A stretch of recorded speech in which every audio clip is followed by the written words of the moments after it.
Welcome to the deep dive. You send us the sources and, well, we dig into them to find the gold. Exactly. Today we're exploring creativity, originality, basically how to cultivate a more creative life. And our guide for this is Austin Kleon's book, Steal Like an Artist.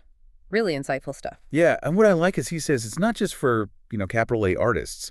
It's for anyone wanting to inject more creativity into life, into work. Right. It's very accessible. Okay, so let's jump right in. Every creative gets asked this, right? Where do your ideas come from? Uh-huh. The age-old question. And the book's answer, it's pretty direct. Bit cheeky, maybe. I steal them. Yeah, it grabs your attention. But it's not about, blatant plagiarism. It's about selective stealing. Selective stealing. Explain that a bit. Well, think of artists less like thieves and more like discerning collectors. Yeah. They gather things they genuinely love, things that resonate. Okay, so it's curated. This leads to that idea of idea income, right? Exactly. Your idea income is sort of the average quality of the ideas you let into your life. Kleon mentions his mom saying, garbage in, garbage out. Simple, but profound. Totally. It means you have to be intentional about what you consume, what you surround yourself with. Don't just wait for inspiration to strike. So the practical takeaway is collect good ideas. Yeah, actively gather them from films, music, books, talks, nature, anywhere that sparks something in you. But the key is authenticity, Yeah. right? He quotes Jim Jarmusch. Yes, that's crucial. Jarmusch said something like, if you steal from things that speak directly to your soul, your work, and, your theft will be authentic, it has to resonate deeply. Okay, so that sets the stage. It's about intentional collection, authentic connection, which leads us to this potentially controversial idea. Nothing is original. Yeah, that's a big one. It can feel a bit jarring at first. I mean, don't we strive for originality? We do, but Kleon argues, and quotes Jonathan Lethem, that often when we call something original, it just means we don't recognize the sources. Right, the references are maybe obscure or forgotten. It's like hidden influences. And he goes way back, even to Ecclesiastes. There is nothing new under the sun. Which could sound depressing, but the book flips it. It's actually liberating. Oh, so? Because it takes the pressure off. You don't have to invent something utterly new out of thin air. Andre Gide's quote fits perfectly here. Oh, yeah, the one about everything needed to be said again. Exactly. Everything that needs to be said has already been said, but since no one was listening, everything must be said again. So your job isn't pure invention, it's more like remixing. Remixing, mashups. I like that. Kleon uses this analogy of two parallel lines and the space between them creating a third thing, like 1 + 1 = 3. That unexpected synthesis. It's a great visual. And the genetics comparison, too, how we're all remixes of our parents, our ancestors, it makes it feel very natural, very human. So if we accept that, it really highlights the power of choosing your influences, doesn't it? Absolutely. You can't pick your family, but you can pick your teachers, your friends, the media you consume. Goethe said, we are shaped and fashioned by what we love. And Jay-Z talking about choosing your own ancestors in a way. Right. You are literally a mashup of what you choose to let into your life. It's about curation. Okay, so if we're all remixing, how do we learn from others effectively?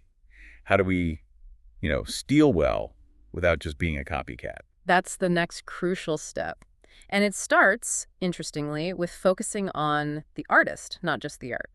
Kleon brings up Marcel Duchamp. Duchamp's idea. I don't believe in art. I believe in artists. Exactly. Use that as a study method. Dig deep into the creators you admire. The book calls it tracing a genealogy of ideas, like an intellectual family tree. Yeah, find someone you love, then find 3 people they loved, and keep going. Build your own branch. That sounds like a great way to feel less isolated, too. You're finding your lineage. Totally. And the great thing is, these dead or remote masters, as Kleon calls them, are accessible. Their work is their syllabus waiting for you. This really emphasizes the difference between just going to school and getting a real education. Oh, big time. School is structured, maybe passive. Education is active, driven by your curiosity. So you have to nurture that curiosity, look things up constantly, go down those rabbit holes. Don't just skim the surface. RZA's quote is great. Whether I went to school or not, I would always study. It's a continuous process. So read constantly, hit the library, follow those footnotes and bibliographies. Yeah, treat them like treasure maps. And John Waters saying the most important thing is an unread library. It's about potential, always having more to explore. It's about searching, not just formal research. Exactly. Keep feeding the input. Okay, so you're gathering all this great stuff. How do you keep track of it all? Yeah. Which brings us to documentation. Right, because inspiration can be fleeting. You need a system. Kleon really emphasizes the tangible, the analog here. Like carrying a notebook. Yeah, always have something to capture thoughts, observations, bits of overheard conversation, doodles, anything. He mentions David Hockney getting his suits tailored with pockets for sketchbooks. And Arthur Russell using his shirt pockets for music ideas. It shows a real dedication to capturing things in the moment. And then there's the swipe file, or morgue file, like in newspapers. Yeah, basically a collection of things you've swiped, images, quotes, ideas that resonate and you might want to use later. It can be physical, digital, whatever works for you. It's like a personal inspiration archive. Mark Twain's quote about taking what's neglected seems relevant here. Absolutely. You're gathering raw materials to potentially reanimate in your own way. Okay, influence gathered, ideas documented. Now the scary part, actually starting. How do you overcome that hurdle? This is where the book is really encouraging. Kleon says you figure out who you are by making things, not before. Don't wait until you have it all figured out. That really tackles imposter syndrome head on, doesn't it? That feeling we all get. Oh, definitely. That I'm just faking it feeling. It's super common. And the book basically says, yeah, maybe you are, but so is everyone else, kind of. Nobody really knows where the good stuff comes from. You just have to show up, do the work, which leads to that fake it till you make it idea. Right, and he frames it in two ways. Pretend to be something until you are. And pretend to make something until you actually are making it. Like Patti Smith and Robert Mapplethorpe in the park just looking like artists. Yeah. Glenn O'Brien's quote, "You start out as a phony and become real." There's truth in that. Kleon even suggests framing creative work like theater. Studio is stage. Tools as props. It demystifies it a bit. It makes it about process, about going through the motions until the magic happens. So we're starting, we're making. Right. But how do we move from imitation to finding our own voice? That's a big leap for a lot of people, yourself included. It really is. And the book makes a vital distinction here. Practice versus plagiarism. Copying as practice is okay. Yes. Kleon argues copying is like reverse engineering. You take things apart to see how they work. Plagiarism is passing it off as your own original creation. Big difference. Yohji Yamamoto's quote is fantastic. Start copying what you love. At the end of the copy, you will find yourself. Seems backward, but it works. Think of the Beatles starting as a cover band. Paul McCartney openly talked about copying his heroes. Dali too. Those who do not want to imitate anything produce nothing. So imitation is step one. But who do you copy? Your heroes. And what do you copy? Not just the style, the surface. It's the thinking behind it. You want to learn to see like them. Exactly. Then you move to emulation. That's where you integrate those influences into your own thing. Francis Ford Coppola said you take what you like, put it in your own voice. The Kobe Bryant example is perfect. He admitted stealing moves, but obviously adapted them. Right. And Conan O'Brien talking about comedians trying to be their heroes, but failing. And that failure is their style. So the gap, the inability to perfectly copy, that's where your uniqueness emerges. That's the magic spot. Transforming the work, adding something only you can add, that's how you actually honor your influences. Okay, another really freeing concept from the book is the power of what if. Asking that question. Yeah, it encourages you to play, to explore beyond what currently exists. Kleon's story about writing a Jurassic Park sequel as a kid. Fan fiction, basically. Totally. It shows that natural impulse to engage with what we love and imagine more. And it flips the old advice, write what you know. Maybe better advice is, write what you like. Write the story you want to read, make the music you want to hear. Like Brian Eno wanting to create music that didn't exist yet. And this applies beyond art, right? To your life, your career.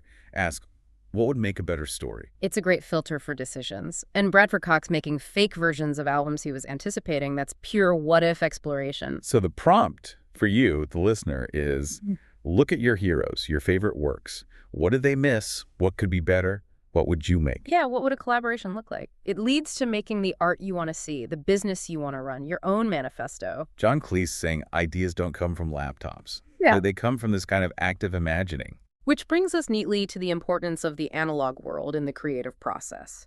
Stepping away from the screen. Right. Kleon really champions using your hands. Linda Berry's line is great. In the digital age, don't forget to use your digits. Our hands are the original digital tools. There's a directness there. Computers can sometimes feel, well, abstract. Stanley Donwood mentioned that feeling of a glass barrier. And there's a real mind-body connection. Sometimes just physically doing something, sketching, molding clay, playing an instrument, can kickstart your brain. Edward Tufte advised spending more time in the real world. It feeds the mind differently. Kleon's own experience with his newspaper blackout poems is a great example. Getting back to physical materials, the sensory experience. It made a difference. Computers are amazing for editing, for finishing, but for generating ideas. Sometimes analog is better. Tom Gauld felt sketchbooks were better for that initial spark. So maybe try Kleon's two-desk system. One analog, one digital. Create dedicated spaces. Yeah, experiment. See if stepping away from the keyboard helps unblock things for you. And related to stepping away, the book talks about side projects and even boredom. Yes. That quote from Jessica Heish is brilliant. The work you do while you procrastinate is probably the work you should be doing. Those little messing around projects are often where the real magic happens. Kleon suggests having multiple projects going, bounce between them. He calls it productive procrastination. And boredom. We try so hard to avoid it, but the book says it's actually crucial for creativity. That coworker saying, when I get busy, I get stupid. It's true. Your brain needs downtime to make connections. Ironing, walking, just staring out the window. Mara Coleman talks about actively avoiding work sometimes, just to let her mind wander. So give yourself permission to be bored. Wander. Get lost a little. And don't feel you have to keep all your interests separate. The book encourages connecting your passions. Right. Stephen Tomlinson's advice, if you love different things, just keep doing them. Let them talk to each other. Don't force it. Kleon felt that phantom limb pain when he stopped playing music. You need all parts of yourself. Hobbies, things you do just for joy, they feed everything else. Don't worry about a grand unified theory of you. The unity comes from the fact that you are the one doing them. Okay, so you're creating, you're connecting things. How do you get your work seen? How do I get discovered question. Ah, yes, the big one. Kleon's answer is refreshingly simple, though not necessarily easy. Do good work and share it. That's the not-so-secret formula. The good work part is hard, requires dedication, but the sharing part, the internet has made that way easier. Put your stuff on the internet. Sounds simple. And the secret he reveals about the internet is lovely. Wonder at something, then invite others to wonder with you. Share your curiosity. Find what you're genuinely fascinated by, maybe something others are overlooking. Yeah, and sharing isn't like a magician giving away secrets. Think Bob Ross, Martha Stewart. They shared generously and built huge followings. Sharing your process online can also help you learn, get feedback, find new directions. The internet as an incubator, not just a gallery. And having that online presence, seeing your posts in reverse chronological order, can be motivating. Keeps you going. So learn basic web skills, blog, use social media thoughtfully, connect. But share selectively. Sketches, process snippets, tips, links, book recommendations. Share the dots, Kleon says. You don't always have to connect them for people. Keep some mystery. This connects to finding your scene, your community. And critically, that scene doesn't have to be physical anymore. Kleon found his tribe online first, growing up in rural Ohio. So you don't have to move to New York or LA. You can connect from anywhere. Right, and if you feel stuck, build your own world around you. Books, objects, art on the walls. Curate your immediate environment. Kafka talked about the world offering itself in solitude. Kleon finds solitude in odd places. Bookstores, buses, barbershops without Wi-Fi. Places to disconnect briefly. Jonah Lehrer's idea. Distance and difference are key to creativity. Both connection and separation are important. Though the book does say leaving home, experiencing something new, is valuable at some point. Shakes up your brain. A foreign culture could even be the next town over. And when choosing a place, think about atmosphere, interesting people, good food. But even then, you still need to disconnect sometimes, and you can always connect online. Which brings us to how we interact within that scene. Being nice. Sounds simple, but... It's fundamental. Why be in a community? To make friends, Kleon says. And the golden rule applies doubly online. Assume people will see what you write about them. Best way to deal with trolls? Ignore them. Best way to make friends? Say nice things. Kurt Vonnegut. Just be kind. And apply garbage in, garbage out to who you follow online. Follow smart, inspiring people. Questlove curates his circle intensely. Harold Rams's rule. Stand next to the most talented person. If you're the most talented, find another room. Keep learning. And if you get angry online, Kleon's wife told him, quit picking fights, go make something. Channel it. Like Henry Rollins. Exactly. And don't write fan letters fishing for validation. Hugh MacLeod's point. The best way to get approval is not to need it. Instead, make public fan letters, blog posts, tributes, improve their work somehow. Give without expectation. This all feeds into playing the long game, because creative work often isn't recognized immediately. Right, that Craig Damrauer quote, modern art, I could do that plus, yeah, but you didn't. Recognition can lag way behind the effort. So you can't rely on external validation. You can't control reactions. Good work often looks easy, hiding the struggle. Yeah. And not everyone will get it. You have to get comfortable with being misunderstood, maybe. The trick is to be too busy working to care too much. Though validation is nice, it helps during discouraging times. Kleon admits online fame is fleeting, and there are dark days. That's why he suggests keeping a praise file. Not to dwell on glory, but for a little lift when you're down. So how do you sustain yourself for that long game? Routine, self-care. Flaubert's advice. Be regular and orderly in your life so that you may be violent and original in your work. It challenges that myth of the chaotic artist. Creativity takes energy. You need to protect that energy. So basic stuff. Eat well, exercise, walk, sleep. Patti Smith's advice. Go to the dentist. Take care of the vessel. It's about burning slow, not burning out. Yeah. Seeing your grandkids, as Kleon puts it. And a huge part of sustainability is, well, money. Making living. Yeah, the practical side. Learn about money. Kleon's grandpa's advice. It's not the money you make, it's the money you hold on to. Budget. Live within your means. Save. Avoid excessive consumerism. And accept that making a living from your passion takes time. A day job is often part of the picture. But the day job isn't just a necessary evil. It provides money, structure, connection. Maybe even freedom for your art, like Bill Cunningham said. Maybe choose a day job where you can learn useful skills. Good idea. Library, web design, whatever fits. The routine itself can be helpful for scheduling creative time. You need momentum. Carve out that time daily. Parkinson's law corollary. Right. Work gets done in the time you give it. It might feel like a double life sometimes, like Philip Larkin described, but the goal is a decent job that leaves you energy for your real work. And that work builds up incrementally, right? The power of small steps. Totally. 1 page a day becomes a novel. Slow accumulation. Use a calendar for goals, tracking. Seinfeld's don't break the chain method. Keep a simple logbook. What did you do today? Helps you see progress, like a sailor's log. Nicholson Baker's tweak. Ask, what's the best thing that happened today? Adds a positive spin. And crucially, surround yourself with good people, especially your partner. Tom Waits on Kathleen Brennan, indispensable. Who you marry, who your close friends are, it's vital. Marry well includes business partners, friends too. A good partner keeps you grounded, supports the madness. Okay, final big idea. Embracing constraints. This feels important now with infinite options. It really is. Too much choice can be paralyzing. Knowing what to leave out is key. Constraints force creativity. Limitations mean freedom. They give you something to push against. Write a song on your lunch break. Paint with one color. Start a business with no money. Work with what you have. The Dr. Seuss examples are perfect. Cat in the Hat, Green Eggs, and Ham, written with tiny vocabularies. Jack White says, too much time or money kills creativity. Saul Steinberg. Art is the struggle against limitations. What's left out matters.